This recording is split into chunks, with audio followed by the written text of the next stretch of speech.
We interrupt our program to bring you this important message. I'm back. Anywhere you meet me, guaranteed to go down. I like the way you ride with that booty on me. It's going down. Go down while you looking lonely. It's going down. All around and it's all on me. Anywhere you meet me, guaranteed to go down. So, new year, new intro. Let's get it. I'm not so sure if I'm going to promise to be a brand new me this year, but my reactions are going to be a lot differently.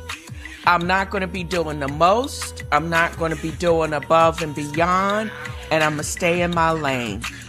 That is how 2026 is going to be from here out. Either roll with me or I'm going to roll over you or around you. Whichever is easier. Okay, she headed to the dance floor and she slowly starts out popping it. Song like my wrist piece, everybody got to watching it. Girl, you got that secret treasure, I'm gon' put a lock on it. Don't care what they say, I was stupid to be out on it. Watch me flex. We pause to honor the breath that sustains us and the silence that clears the way. We step into this space rooted in ancient wisdom, shielded against distraction, and undisturbed in our purpose. As we open these pages and engage these ideas, grant us the clarity to discern signal from static. May the words we explore serve as tools for liberation, strengthening our minds, nourishing our bodies, and fortifying our community. We give thanks for the privilege of focus, the wealth of knowledge, and the sanctuary of this circle. Rooted, shielded, undisturbed. Amen. Now let's get to it.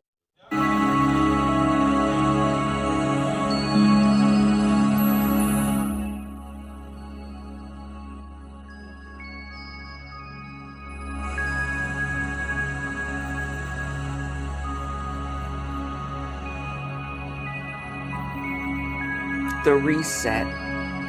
Close your eyes and drop your shoulders. Take one deep, full breath. In. Fill the lungs completely. And exhale. And let it go with a quiet sigh. Feel the physical weight of your body anchored right where you are. Bring your awareness to the inner circle voice, the endless noise of self-criticism, self-judgment, and constant evaluation. Now, picture turning the dial down on that internal commentary. Silence the critic. Shut down the overthinking. Recall the feeling of complete absorption, losing yourself in a piece of art, falling into sudden kiss, or stepping into an absolute flow. It is a surge of pure electricity that overpowers every other circuit. No hesitation, no second guessing, just you entirely merged with the moment. When unself-conscious joy arrives, do not analyze it, do not question it, grasp it, hold it, let it stretch out into the quiet space around you, filling your whole horizon. Signal over static, pure focus. Rooted, shielded, undisturbed. Now open your eyes. Start living.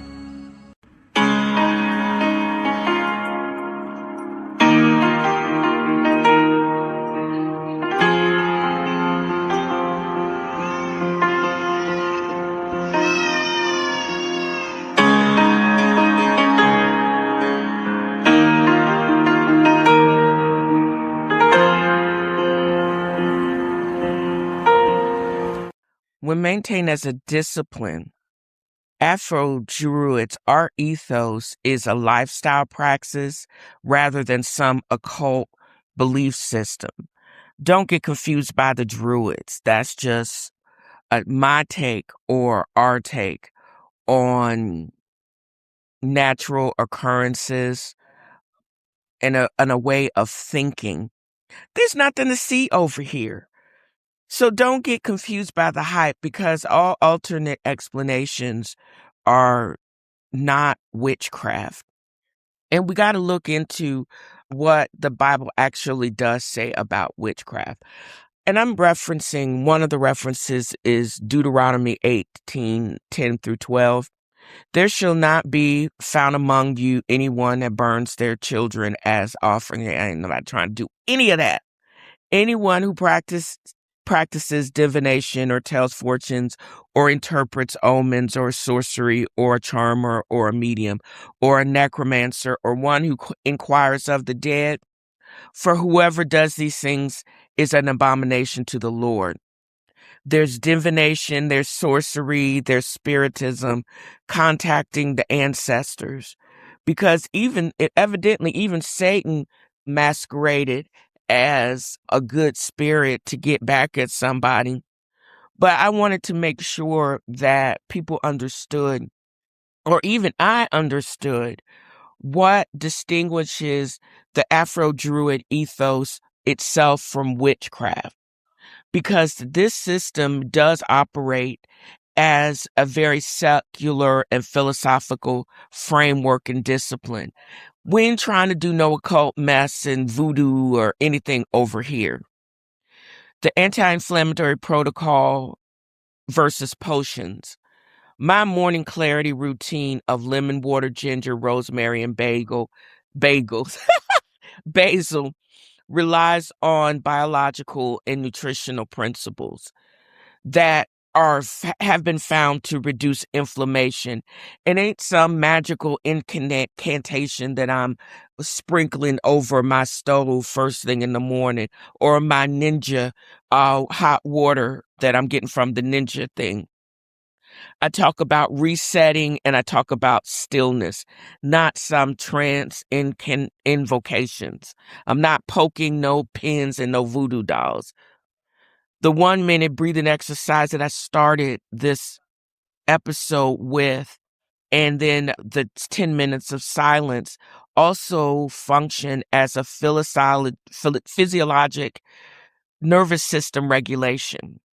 I'm taking control of how to down-regulate and control my responses. I'm not channeling entities. It's crazy. Ain't nobody got that kind of power. And I'm a little sketch at anybody that says they do. When I used principles of tactical tranquility and firewalls, because I don't want to get got. I got to live in this world now and as peacefully as possible. I pay attention to have attention economics and digital boundaries and informational hygiene. I address physiologically at focusing on an age where algorithmic noise rather than some type of spiritual spellcraft. Everything that I want to do is intentional. And if it don't make sense, it don't get into my boundaries. I'm going to have to shut that out. I'm going to have to shut that off. I recognize that God is my source, but I also adopt those principles of Buddhism and Taoism that are right in alignment with my basic Christian beliefs. I have gratitude for breath, for silence, for community. I give thanksgiving directly to God of the scriptures. That's Genesis and Acts for those that are wondering. I acknowledge that natural herbs and mental focus are created faculties, not autonomous deities. I don't worship the herbs or the mental focus. My strength and my belief is still firmly held with God. Self-control is a fruit of the Spirit, and setting personal perimeters, very Section 31, and governing attention is an exercise in biblical stewardship over the mind and body. You can say from a modern and secular and esoteric viewpoint that seeking hidden guidelines like the tarot is harmless, empowering, and is aimed at love and light. However, these actions within the biblical framework, that is still rejected regardless of intent for specific theological reasons. The future belongs to God. The secret things belong to the Lord our God, but the things revealed belong to us. Again, that's the Deuteronomy of it all, 29:29. Divination seeks knowledge outside the covenant of trust. God asks believers to walk by faith, receiving daily guidance through prayer, scripture, and wisdom rather than attempting to force open the doors through hidden knowledge, through mechanics like tarot and astrology or scrying. So, do I think that God speaks to us and in different ways outside of prayer, etc.? Yes. Do I think you need to have something tangible like tarot and astrology to force people to interpret those things? Probably not. But sometimes man does need some way to be able to explain things. And do I think both things can be true? Can God speak through the use of those things? Maybe or maybe not. But I use meditation and prayer almost interchangeably. And I'm just also seeking discernment when there's truth in it. Not just because I want it to happen, because it is actually there. If I don't hear it, or that doesn't mean it not necessarily true. It's just that I'm not deemed worthy at the time to get that message from the Lord, but I'm going to continue to seek. My relationship with God isn't the same as everyone else, but I'm going to continue to seek and make myself worthy. Prayer is an act of submission and relationship. Not my will, but yours be alone. That's Luke 22:42. Sorcery and magic is structurally of imposition and mechanics, using formulas, energies, rituals to bend reality events, people to one's personal will. And again, that kind of party. I would like to have so many things. I would like to have 12 out of 12 people come to my retreat. But if that's not the will, then that's okay. I'm just trying to put the word out there that this word is available. And I would hope that you would find it reaches you, and and if you're seeking, you would, by your own free will, come and get the knowledge and the healing. But if you don't feel led to do that because it takes a step out on faith, fine, then that's not for you to be in that environment. But I'm not going to try to force anybody, not going to try to manipulate.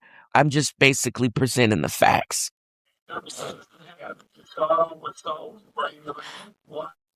The scripture has a strict boundary between the living and the deceased.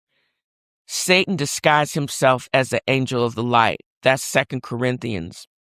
Contacting an unseen realm outside the Holy Spirit, you're vulnerable. I'm not trying to open any door that I can't shut, regardless of how pure or positive the seeker's intentions might be. That's why you'll never see any type of the retreats that I plan on doing. There will not be any tarot readings. Nobody's going to read your astrological chart. Nobody is going to have a seance because, again, AfroDruid Ethos is just boundaries, and it's just a philosophical standpoint. Nobody's trying to manipulate anybody to create some type of weird cult. We reset by mind and attention. We heal and we have focus on intentionally seeking health and hope for our whole bodies. We have practical strategies for entrepreneurial blueprinting in prayer and faith. We have tactical boundaries, digital firewalls, and very disciplined living. Having disciplined physiological stewardship, mental focus, and socio-economic empowerment. That is what the AfroDruid Creeds is. Again, it's a lifestyle rather than some occult belief system. Ain't nobody trying to manipulate anybody over here. Ain't nobody trying to have some weird cult or over here. The retreat is simply that. It's a lifestyle of healing, of peace, and of boundaries, and some very good food. That's what the Afro Druids want to Not every alternate explanation is witchcraft, and not every ultra religious person is the truth, has the truth. I actually consider myself more spiritual than anything, and my Afro Druid ethos is not religiosity. I'm not trying to build a cult because it ain't all that. It ain't all that serious, y'all. You need to calm down. There is a tension between what organic spirituality and institutional religiosity is. And I think the rigorousness of religiosity makes thought processes like AfroDruid's ethos and the creed look more like a cult or witchcraft than anything. But what is the distinction? What is our source of authority and personal sovereignty versus religiosity?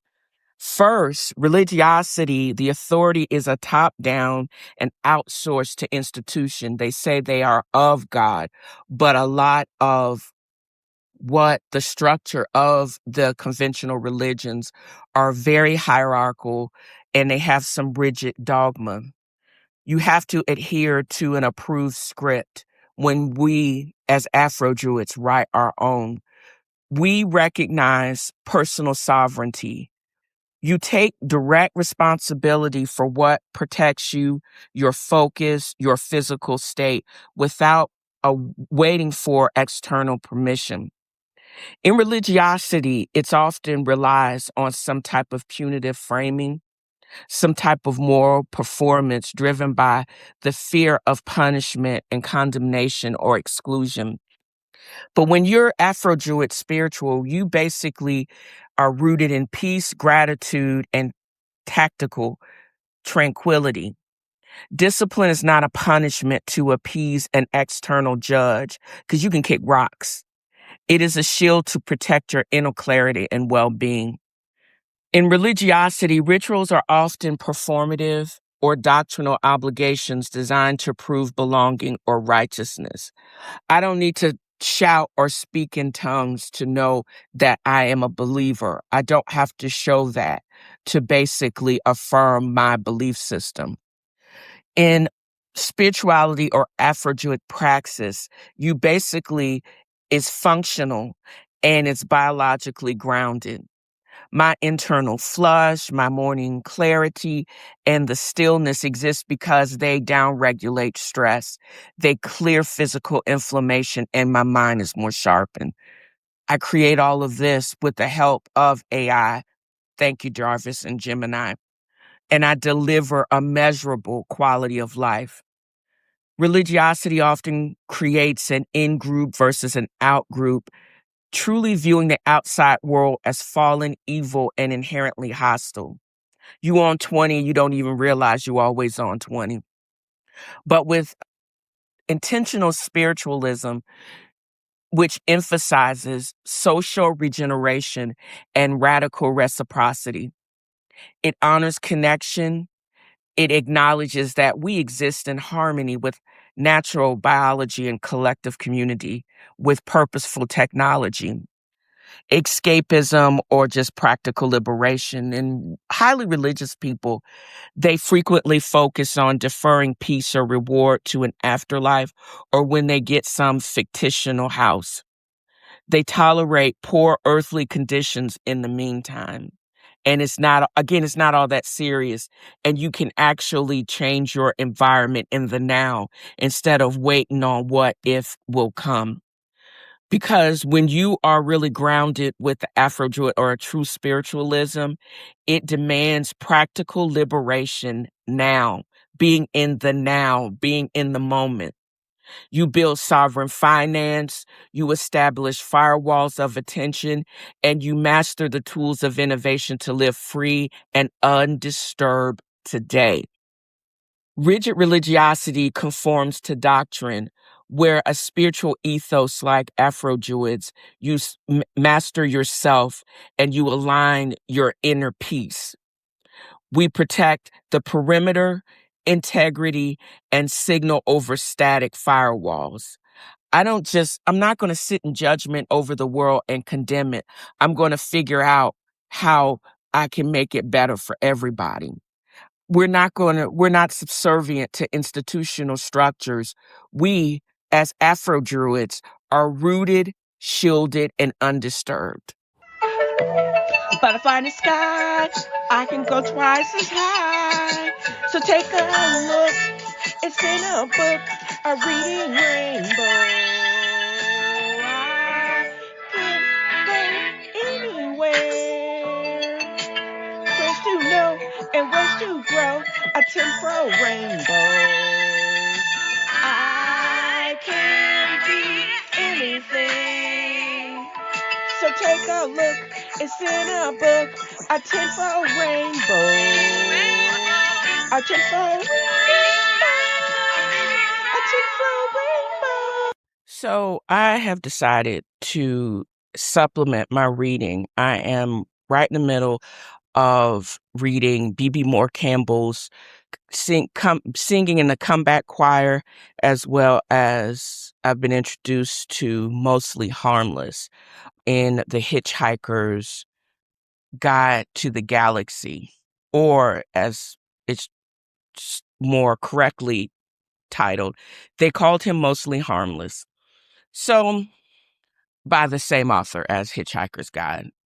There are a bunch of people that leave or just go off grid because they just need some distance. I have personally coined the term for myself, being off grid in plain sight. My home currently is situated such that I really don't have to literally go outside or interact with y'all. And I like it like that. But I know I have to get out and around people because I'm getting weird. But again, I literally don't care. But anyways, there are some people that just need a distance from their lives, from their families, from relationships, from a job, from a diagnosis, from a version of themselves that they no longer recognize. Some people just go so far off grid, the world has no idea where they went or even what to call them. And that's where I picked up on the dude they called him Mostly Harmless. I fell upon this while I was watching my podcast on YouTube. And then there were there's like these follow-up documentaries that YouTube says you may be interested in. And I started watching it, and it was about this guy. I had heard his story in several iterations before, a documentary about the Appalachian Trail. But this one popped up as a documentary on Max that was truly these people trying to identify who this hitchhiker was. Because when Vance John Rodriguez went off grid, he went off grid. And he basically died alone, and nobody really knew who he was. He was just an 83-pound grown man corpse. But in 2017, they noticed this dude began walking along the southern part of the Appalachian Trail as it picks up in New York. He had a heavy backpack, a notebook filled with notes about an online programming game, Screeps, and he had very little interest in remaining connected to ordinary systems of identification. No phone, didn't have a credit card, no obvious digital trail. He wasn't on Facebook. He wasn't doing Instagram lives documenting his trail. One of the first of many reports, this was online, of course, about Wired. He was actually called mostly Harmless initially, and the available reporting does not establish exactly what Rodriguez intended. It simply places his chosen name alongside a familiar piece of science fiction language, a phrase that sounds reassuring while quietly suggesting that the universe is not especially interested in anyone's personal plans. On the trail, the name became more than a literary echo. It was the only name people had for him. He was friendly, funny, solitary. Somebody by the name of Kelly Fairbanks, this woman remembered him meeting him alongside of the road. She recall his beard, trekking pole, kind eyes, and an insistent that he did not use a cell phone because sometimes people just wanted to disconnect. Hikers remember conversations, meals, gear, jokes, and passing moments that might otherwise have vanished into an ordinary blur of a long walk. But they really didn't know him except for that surface stuff. They only knew him as the person he allowed them to meet. In 2018, July, 2 hikers in the Florida's Big Cypress National Preserve found a man dead in a yellow tent. He had cash and food nearby, but no identifications, electronics, wallet, or personal information.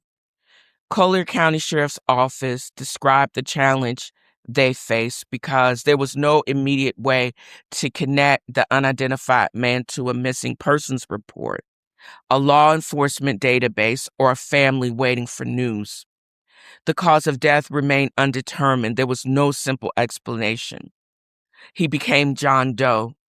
To the people who had met him on the trail, he was just mostly harmless. To investigators, he was an unidentified person whose life had ended far from the systems that might have helped name him, or in the conventional sense, might have helped him. But what do you do when somebody doesn't want to be helped or to be found? They just want it to be left alone. Can you imagine just disappearing? Some of us want to live that fantasy, turn off the phone, abandon the inbox, leave the keys on the counter, and just become unknowable for a while. I do it to a certain extent every single day, but not to this extent. It's like he wanted to erase his existence or the existence of John Rodriguez. It is another thing to realize that somebody actually did it, as I said. The investigation did not belong to just one person. There was just a network of strangers focused on the one task. The sheriff's office released a sketch and photographs. Hikers began to compare memories, and then online groups collected photographs, hostile records, trail sightings, notes, and impossible aliases. There was a group dedicated to identifying him that grew into the thousands. Natasha Teasley helped organize the online search. She reviewed public records and missing person databases, including NamUs, and came to understand how many unidentified people remain without names. That realization is what matters. The group's work was not only about one unusual hiker whose story had captured our attention, it exposed a much larger landscape of absence. A bunch of families without answers, unidentified remains, incomplete records, and people who disappear without generating the kind of alarm that makes headlines. The online community did make mistakes. Some theories were wrong. Some strangers were incorrectly identified. The imagination sometimes rushed ahead of evidence. That tension is what makes the story worth revisiting, because you can be sincere and still be very intrusive. Curiosity can begin as a compassion and drift towards projection. People want to help, but they also fill the empty spaces with stories of their own. When Wired investigated, that captured the uncertainty. The trail encounters, the expanding online search, the clues that seem promising, and the question of why someone who had appeared so memorable to strangers had remained invisible to everyone who might have known him best. The search then moved beyond photographs and recollection. The online community raised 5G to basically fund advanced DNA testing. That money allowed Othram, a forensic genomics company, to analyze DNA from bone fragments and then search genetic relationships while rather simply looking for an exact match. I mean, science wins again. I need facts. The process narrowed the search towards southern Louisiana and Assumption Parish. The investigative reporting helped amplify the story and circulate the images. Former friend and college roommate began to recognize details that the trail community could not have known. In time, they identified Vance John Rodriguez. Identification restored the name, but it did not produce a single exploration. What happened when the man behind the trail name became Vance? Friends describe intelligence, technical talent, depression, isolation, humor, and periods of withdrawal. This is withdrawal in the extreme. Former partners also describe troubling and abusive behavior. And those accounts don't cancel one another out. They just basically amplify the complexities of a real human being. A person can be lonely and harmful, talented and emotionally unavailable, warm with strangers and frightening in private, capable of tenderness in one setting and cruelty in another. That's not a satisfying conclusion, but it's a human one. The documentary's value lies partly in refusing to turn Rodriguez into a folk hero or a monster. It also questions the culture that forms around unidentified persons cases. What do we owe to someone whose identity has been lost? What do we owe the people who knew him before the public created a story around him? And how should a community respond when the answer complicates the version of the person it hoped to find? The name Vance John Rodriguez gave investigators something the trail name could not: history, a family connection, a fuller record of life. But it still didn't tell us everything. It didn't make every unanswered question answerable. It did not make the harm described by the people from his past disappear. But it did mean that he was no longer a story strangers were telling about an unnamed man in the woods. I am pairing this week's reading with Douglas Adams' Mostly Harmless, not because it explains Rodriguez and not because the literary reference can be proven beyond what reporting establishes, but because the book's title became attached to the trail identity that so many people remember. Adams' novel is funny, strange, and existentially slippery. It plays with the gap between what a label promises and what reality delivers. That makes it a thoughtful companion to this documentary, provided we resist the temptation to make the connection too tidy. The most moving lesson here may not be that the internet solved a mystery. It is that people noticed someone missing even when they did not yet know from where. A trail angel remembered a stranger's eyes. Hikers remembered his jokes. Online volunteers organized photographs and records. Reporters followed leads. Geneticists built connections across generations. A former roommate recognized a face. Together, they restored a name. But perhaps the deeper responsibility is what comes afterward. To remember that a name is an opening, not an ending. It asks us to hold a person's complexity without turning it into entertainment. It asks us to care about an unidentified people who may not have compelling nickname, a memorable photograph, or thousands of online followers. Vance John Rodriguez tried to disappear, whether he was seeking peace, escape, punishment, or reinvention, or simply distance is something no article or documentary can fully determine. What we do know is strangers refuse to let him remain unknown. And sometimes that is the first act of dignity we can offer someone, not to invent a better story for them, but to acknowledge that they had a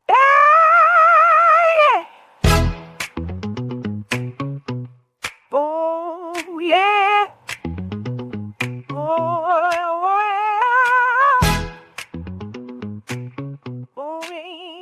yeah.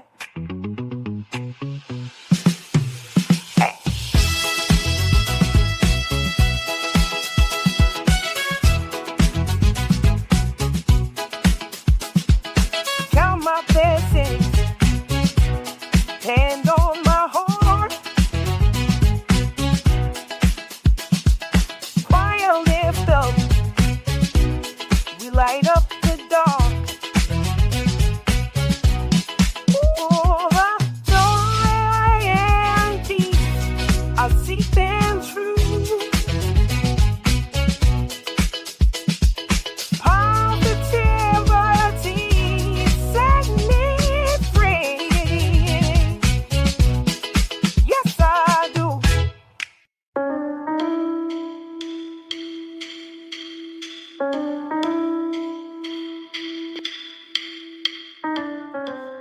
My apologies to Henry Mancini, but a riff on the Pink Panther theme is in alignment with a podcast segment dedicated to a fictional PI and all about true crime, or fictional crime in this case.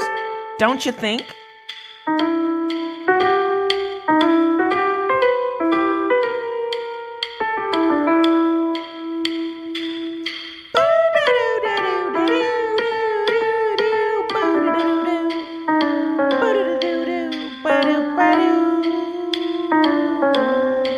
Scamming just be scamming. People are straight up gangster tripping. Know that everything is not always all right. You still got to prove. I hate always having to prove myself, but when it comes down to it, if I basically do my job, do it correctly based on facts, I don't have anything to remember because I'm going to answer the same way based on the facts that I know. But people are always reinventing themselves and trying to figure out other ways to relieve other people of their money, their peace, and their personal property. I recently watched a documentary, I believe it was Bloomberg Investigates, about zombie loans and deed fraud. My title is Free and Clear, but I also know I have to still be on guard for thieves out there with other things in mind. A clear title and knowing it's clear is a strong foundation, but it's not a permanent force field. There are fraudsters still attempting to forge documents, impersonate owners, and create fraudulent liens. Look, they tried to sell off Elvis's house just last year, year before last. We as AfroDruids guard the perimeter. And this is some practical knowledge I'm getting ready to drop. I don't want to create panic because that's not protection. Protection is awareness, discernment, and consistent attention to what belongs here and what doesn't. This is only for information serve only. This is not legal, title, insurance, financial, or law enforcement advice. Consult an appropriate attorney, professional insurer about your specific situation. What exactly is title theft? It is a common phrase for several related forms of real estate fraud. In Chattanooga and across East Tennessee, it looks much the same. A criminal may impersonate a property owner and try to sell the property or borrow against it without my knowledge. That would piss me the fuck off. I'm already irate by these unsolicited mailing things I get in the mail about, because whenever you take out a line of credit or you refinance, that information is recorded and becomes public record. And you got people like these legit players and illegit players trying to get in on how they can scam you out of the equity of your home. They gather information about the property owner through public records, data brokers, and phishing. They impersonate the owner to a real estate agent, title company, lender, notary, or recording office. I wish they would go to Trey and them at the real estate office and say, they me. You really? They better recognize. I know Trey will be on the horn saying, "Who? This is not you. That's not her," and she gonna be mad as hell if you try to go through this. And they calling the cops. I'm just saying. They try to go to a lender, a notary, or recording office. I would hope my big back and my fro will make me identifiable to the few people, the few institutions that would be able to sell a house of this magnitude. They are going to be like, "We know that's not you. You tripping, kick rocks." They will try to submit the deed, mortgage, lien, or some other documents. They somehow will then get it recorded at the land records office. And then they'll try to sell the property, borrow against the equity, collect proceeds, and transfer ownership to somebody else. And it can take a grip for you to unravel all of this off. But this is legit. This is what they're doing out there. Besides the zombie loans, there's so many people caught up with this, not just in the big cities, but also in these small towns. There could be something about some type of absentee-owned property, thus, even though it's in the public zeitgeist, like Elvis's house, some vacant land or some unused vacation home, or a residence with substantial equity. But an occupied home is not automatically exempt. A free and clear title just makes the property attractive because there may be significant equity available.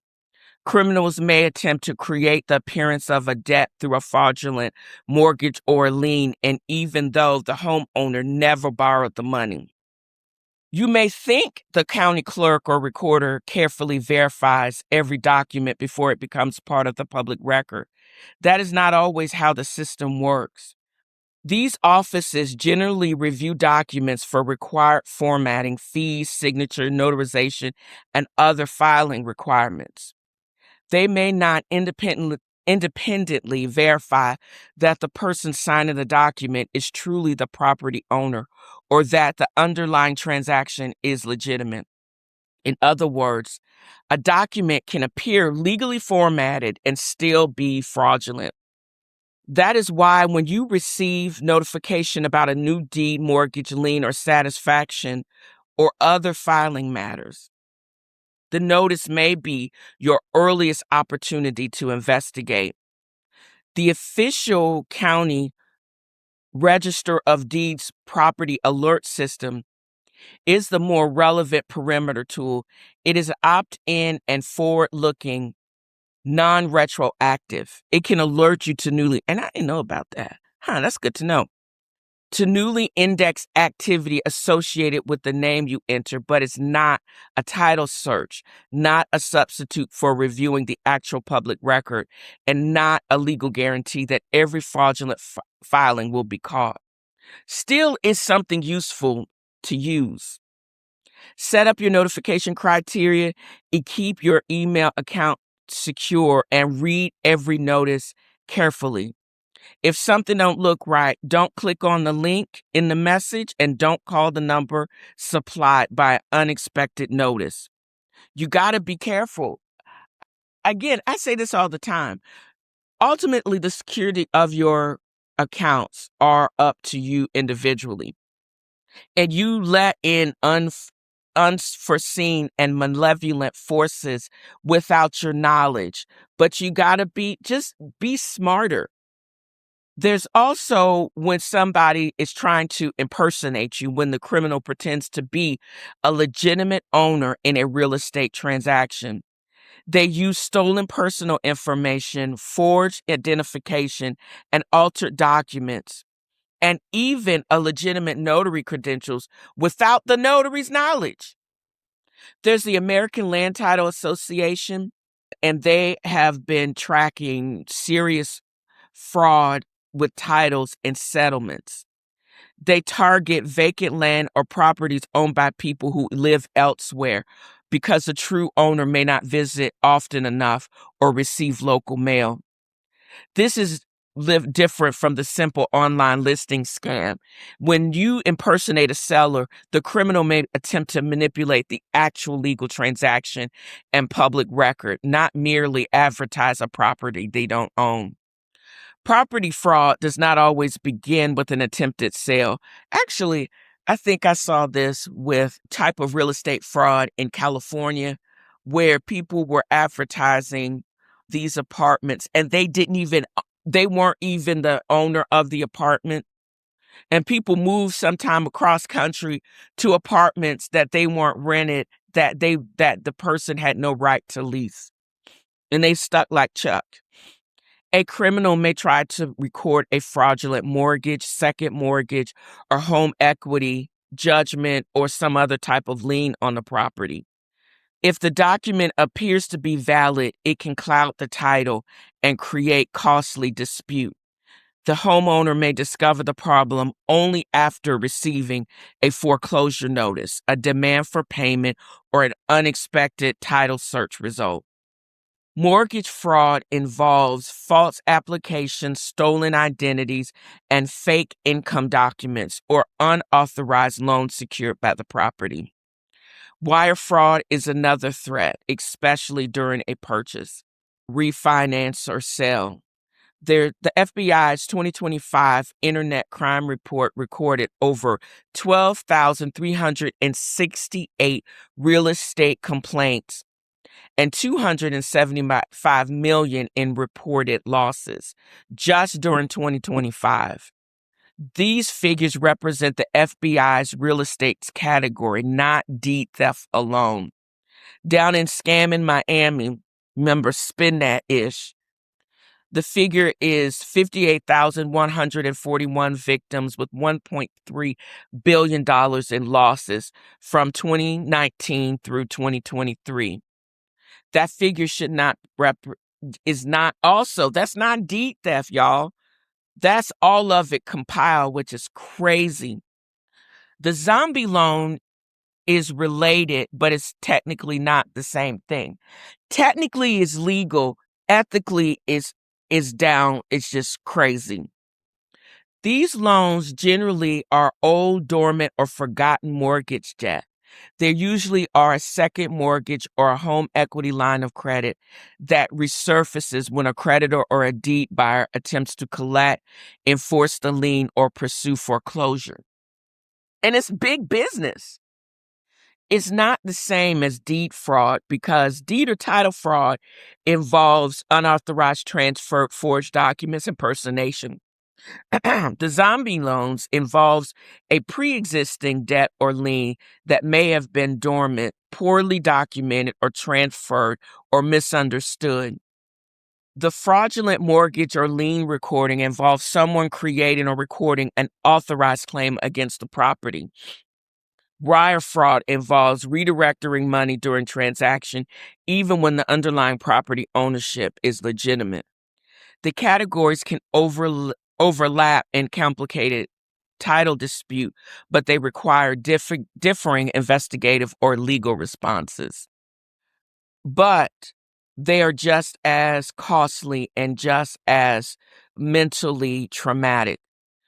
Protection is a routine and it's just not some one-time emergency project.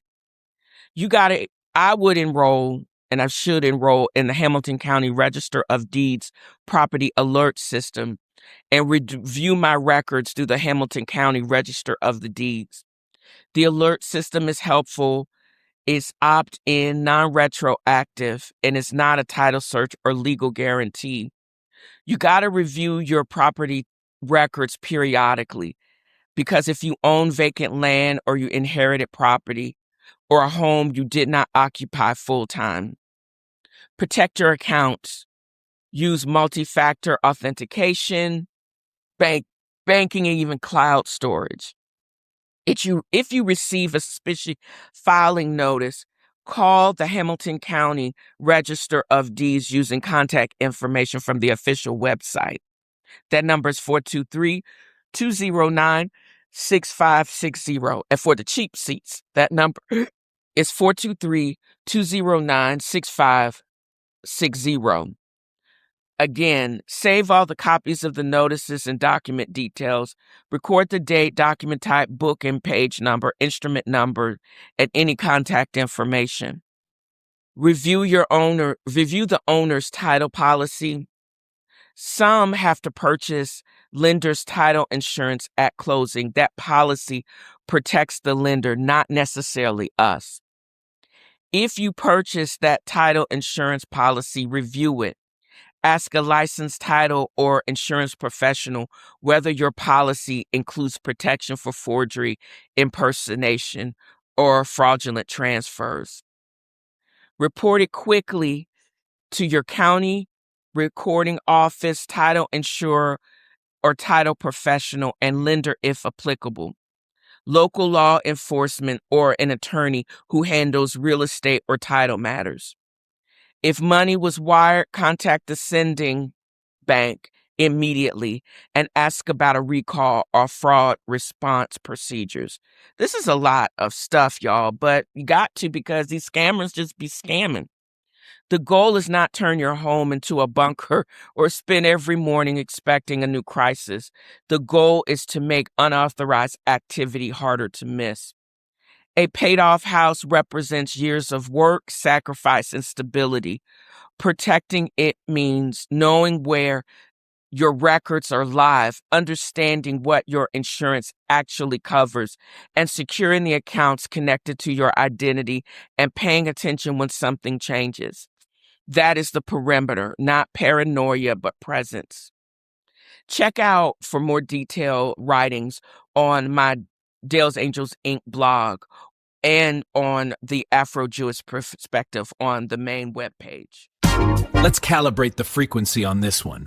The swamp is crowded, full of underfed, frozen-faced predators, snapping at marbles, desperate to be the chosen editors. They call it a lifestyle, but the game is just a rigged simulation. A no-win test designed to force a toxic confrontation. But the operator arrived with a full-blown session. No damsel in this room, no victim waiting for a cape. Just a mogul in the shadows, measuring the shape. I really hate watching a lot of reality TV these days. Right now, watching probably one of the poorest quality productions on TV. Can somebody explain why they didn't pick up in editing, why nobody saw to properly mic these women, why they open up? I'm on episode 5. They open up to a woman surviving a late pregnancy fetal demise. First, I didn't even know who she was. All I know is in it's Ziggy. Ziggy, they show her in initial cuts how pregnant she was. Evidently, she was 8 months along or 32 weeks. Not sure what happened and how her son died, but he passed away at 5 days of life. And now she and the baby daddy, because I don't think she's married to this guy. I don't even think he lives in Orlando. And he's talking about how he doesn't think he's going to make it back for the funeral because he has to go back to his business. he got there late. She basically went through the baby. He got there in enough time to hold the baby when he finally kicked. And then now they show them, she's talking about how she's planning this baby's funeral, the tiny coffins, how they're trying to plan for him to basically still be present the following week when they actually laid this baby to rest. And it's all just so tragic. And the problem is, I couldn't hear most of it. They showed them dancing and he's rubbing on her belly. She's clearly far along in her pregnancy. And in the next scene, we see her in the bed and they're discussing planning this kid's funeral. And he's planning on not being able to get away from work. I'm like, man, boy, bye. This story would be very compelling if we saw the run up to it. If we had more than poor sound, if I understood who these people were, what the backstory is, who is Ziggy, what is her relationship with this dude. Again, I'm 5 episodes in and I don't understand any of the dynamics. I don't understand what, if any, beef there is. This is such a low quality show because the stories are not connected. The beefs, if there are any, I don't get it. I don't see a connection between her. This girl, Lulu, her story is compelling because it's like she divorced her husband or broke up from her ex, wanted to have kids, started taking care of this kid in foster care. The courts placed them back with his non-related family or whatever. I don't know what that means. Some Florida man BS. And we see her weeping on and off. Again, the stories are so disjointed. It's like they are producing or shooting this halfway through, right in the middle. Instead of starting from beginning and having some type of middle and end, we are basically only got the end of it. We only know that the kid has been removed and now she's trying to file for custody, or not custody, but she's trying to adopt a baby that's no longer in her home. We missed a whole bunch of steps. There is no run up. They've only shown us the end result of we don't know the previous missteps. That's why the story of the Ziggy and her pregnancy loss, late stage, I need some more context, because me just seeing you dance around in the apartment parking lot with your baby daddy, you go from, and I didn't hear any music, I didn't hear anything, to then y'all laying up in the bed trying to plan the baby's death, his funeral. It makes no sense. And again, y'all making me feel like I'm going deaf because I can't hear anything, because I don't know. The sound production is awful. Who greenlit this? Was this supposed to be some type of filler? Major fail. This is horrible.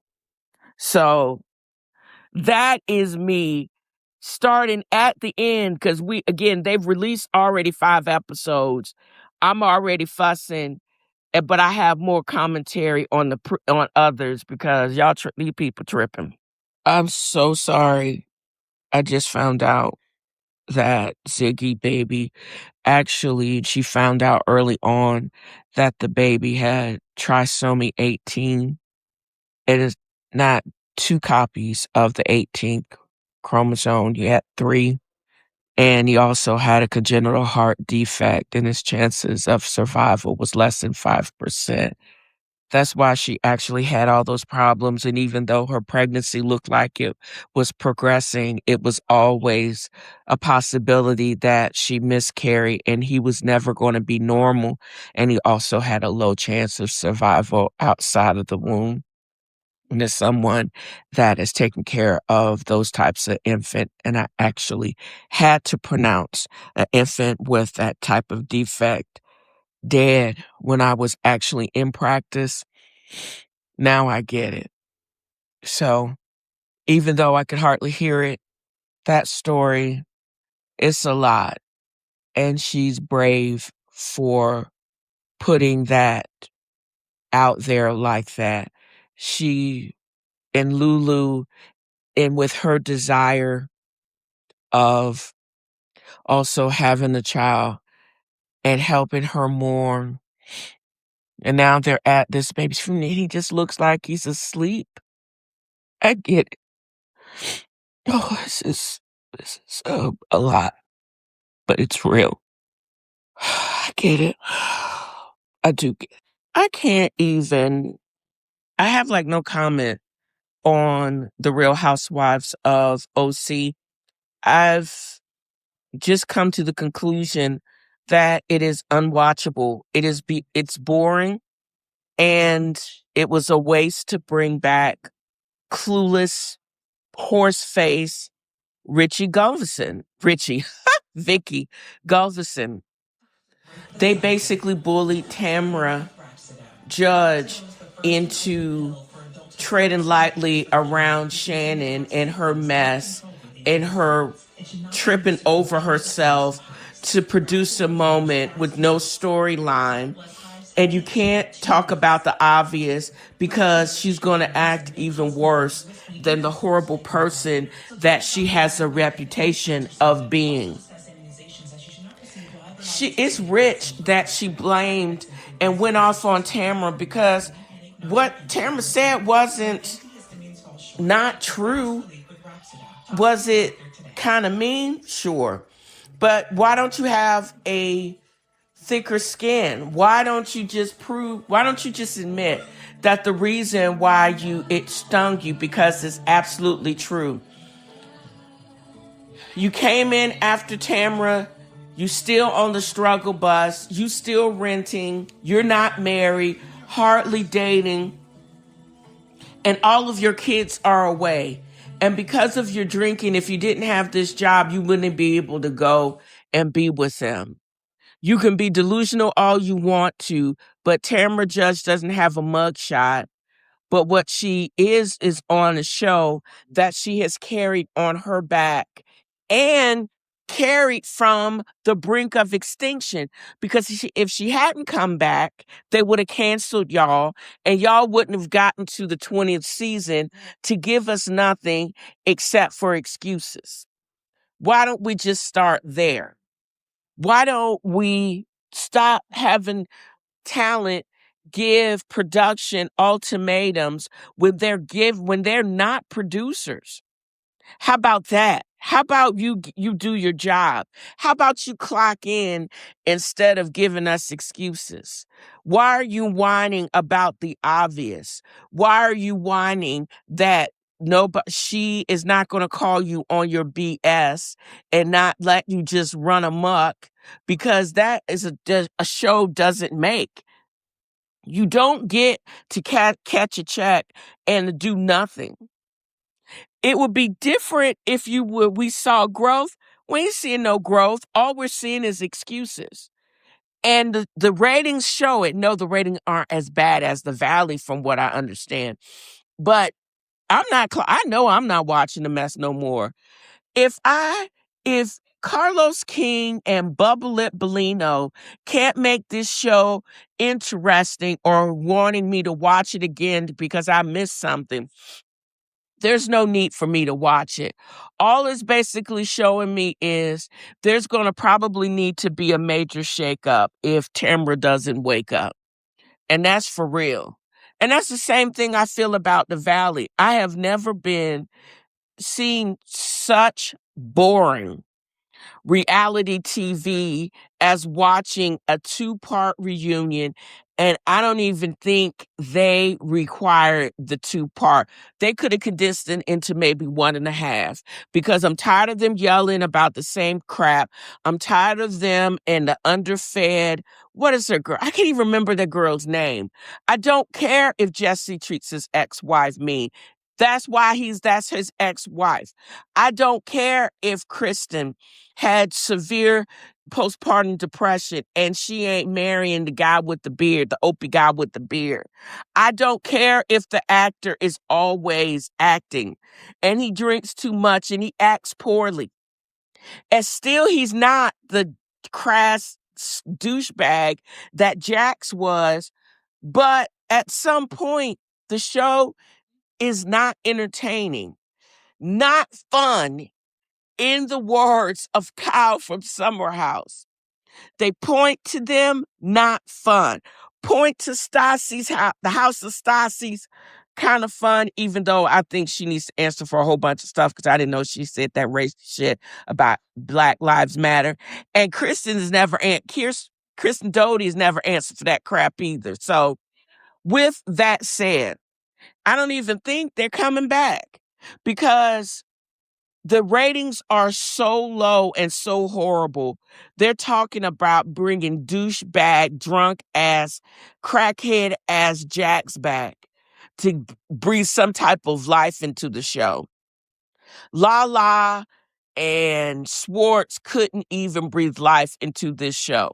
It is so boring. It is just so, I don't know. I just know they don't need a third part reunion. But I am invested in Real Housewives of Atlanta having a third part, invested in probably watching The Girls Trip, invested in if they basically bully that horse face Vicky Gunvalson into submission and she runs back to the OC because she can't handle it, because she is out of practice and she doesn't read the room and she's used to trying to bully those other white girls in OC when she has no credibility. There would have not been a continuation of OC in New York if there wasn't a Real Housewives of Atlanta or even Jersey. And she better recognize and get her head out of her ass and stop thinking she's going to be able to treat them women, especially the women from Atlanta, like she's used to treating those white girls over in the OC. She better get it all together because they're going to gather her up and spit her out. And then she's going to be like claiming that, oh, I feel threatened. Yeah, you should feel threatened because you said some crazy shit. They basically turning back the same shit you tried to do to them. They basically drenching you and setting your ass on fire because you dumb, you are ill-informed, you are not equipped to handle Real Housewives. Go back to OC and sell your insurance. I'm tired of you being on my screen. Maybe that's one of also the reasons, because I never missed her. I thought OC did not need her to come back, but she's too thirsty and she's too clueless to think this is her show and they need her. She's going to ruin the show because she's not invested into making the show great. She's invested into catering and coddling drunk ass Shannon Bedore. When is somebody going to clock in and wake up and be invested in making the show great? Why get to 20 years and it become a flop? Why don't y'all recognize and put your bulletproof vest on and come ready to clock in like Tamra Judge? Fine. Your friends are not on the show except for Emily and Gina. Cool. Then do your job, make the show great, clock out, and then go home. But this mess I'm seeing for these episodes, I'm not even tuning in. Again, Carlos and Alexis were looking at each other and like, is that it? Did we miss anything? No, because it was boring as hell. So there you go. My tea on reality TV is they're going to need to come correct. How can they obviously have stylists and have more production value than the ladies of OC and still be boring and confusing and dumb?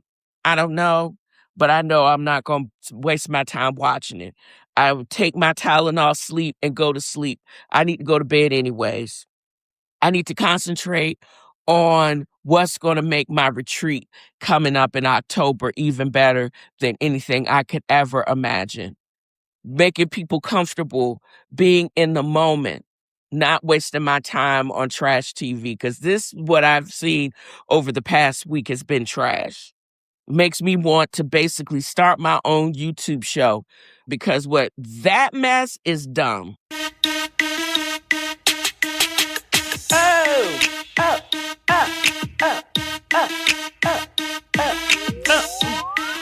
You can take the girl out of the hood, but you can't take hood music out the girl.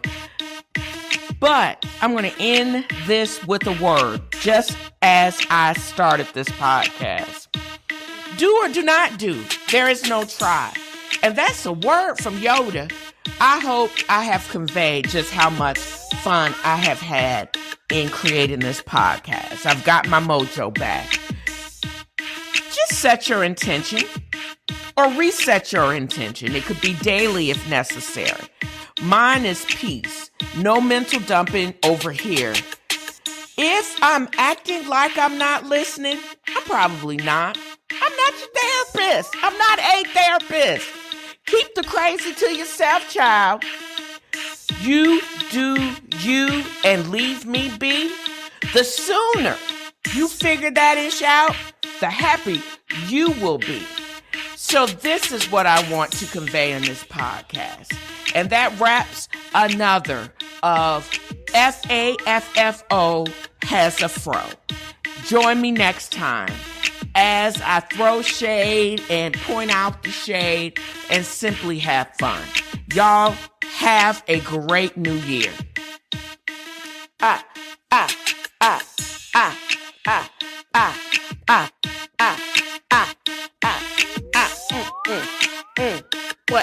What, y'all, what?